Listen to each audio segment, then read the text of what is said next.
It's hard to sit there and knock too much on an organization that's won two Super Bowls in the past 7 years. It is. However, I can also say that at times the New York Giants are an incredibly maddening, frustrating organization to watch. They really, really are. They are just maddening with their inconsistencies, with their troubles at times, with their distractions, with kind of the culture and aura that surrounds that organization. I mean, this is a team that won the Super Bowl after the 2007 season and is only a couple of seasons removed from doing it again after the 2011 season. So, like I said, on the one hand, I'm kind of remiss in trying to criticize this organization too much because they have done some good things. But again, at times, maybe this is an organization that should do more. And maybe that's part of the fact that that's kind of what you get with a Tom Coughlin team. You either get all or you get nothing. You get a team that can sit there and shock the world and win it all, not once but twice, or you get a team that should do a whole lot better than it does and ultimately underachieves and seems to be tuning their coach out.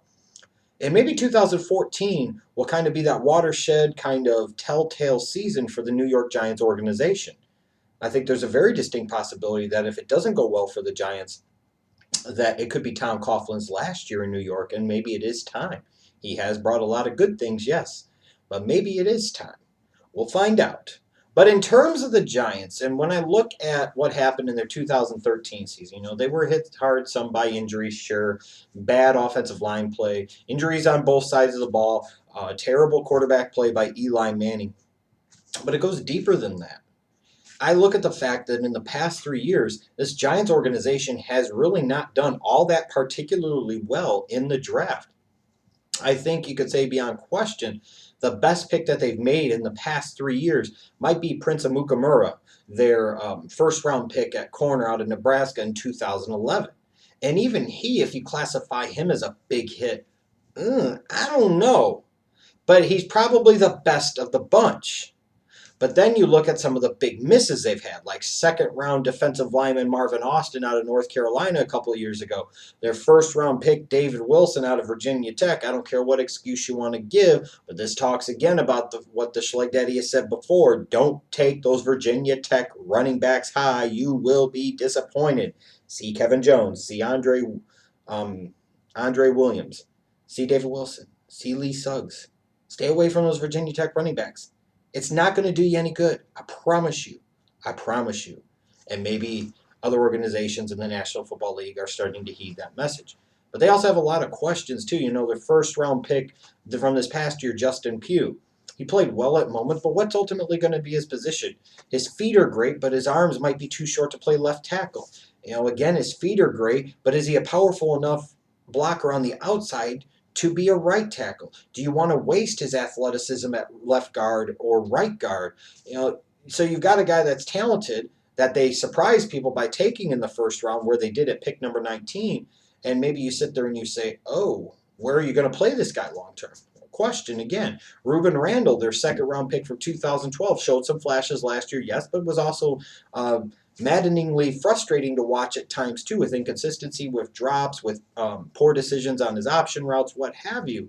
And now that Hakeem Nicks is out of the picture and out of the fold, is Ruben Randall going to step up and be a big time wide receiver opposite Victor Cruz? Again, I don't think it should be that surprising that the Giants weren't all that good this past season, because when you look at the recent draft history, it would clearly indicate that the talent cupboard isn't as full as maybe it once was, and that this is an organization, due for a decline, and a big decline in a big hurry if things don't turn around. Now, in terms of this year's draft, you got a first round pick, a second round pick, a third round pick, a fourth round pick, two, I believe, fifth round picks, and then a sixth round pick, yes. So a total of seven choices, but seven higher choices, if you will. Their draft strategy. Now, they don't have multiple picks in round one or round two or round three or round four, and they probably wish that they did, but they don't, so it is what it is. Their draft strategy to me has to focus around two primary factors. Number one is the trenches. They need to get better on both sides of the ball in the trenches. They no longer have a Justin Tuck. They no longer have a Linval Joseph on the defensive side of the football. For a team whose defensive identity for so many years was built on so many great pass rushers, both inside and outside, and so many interchangeable parts, now you see that that is an incredibly lacking area for the Giants on the defensive side of the football. And then on the offensive side of the football, look, Eli Manning is no svelte athlete at all. He's a bit of a statuesque pocket passer. As a result, they have to do a better job of protecting him. They have to do a better job also of opening up holes in the running game, which is another way to help protect your franchise quarterback. The Giants have to sit there and address the trenches. But then they also have to sit there and understand, too, that they need help in the running game. They need help at tight end. They could use more help at wide receiver. So it's either trenches on both sides of the football or trenches on the defensive side of the football and maybe some skill position players on the offensive side of the football. In terms of their team needs, defensive tackle, defensive end, offensive guard, tight end, running back, wide receiver. Again, for an organization that's only a couple of years removed from winning a Super Bowl, they have a lot of needs in a lot of places. And this 2014 draft is going to be critical for the Giants to hit big in. Because if they don't, with a guy like Reese, who's done a good job in past years, but I think he's been a little questionable in recent years, if they don't do well in this year's draft, come 2014, it could be another sluggish, slow start for the New York Giants football team. And as a result, things could really get ugly in the biggest media market in the country, and it could become one colossal disaster, one big train wreck ready to come down the tracks and go right off the edge and into the lake down below. It could be Coughlin's last dance. Hell, it could be Reese's last dance. Who knows? But the Giants have to get it right here.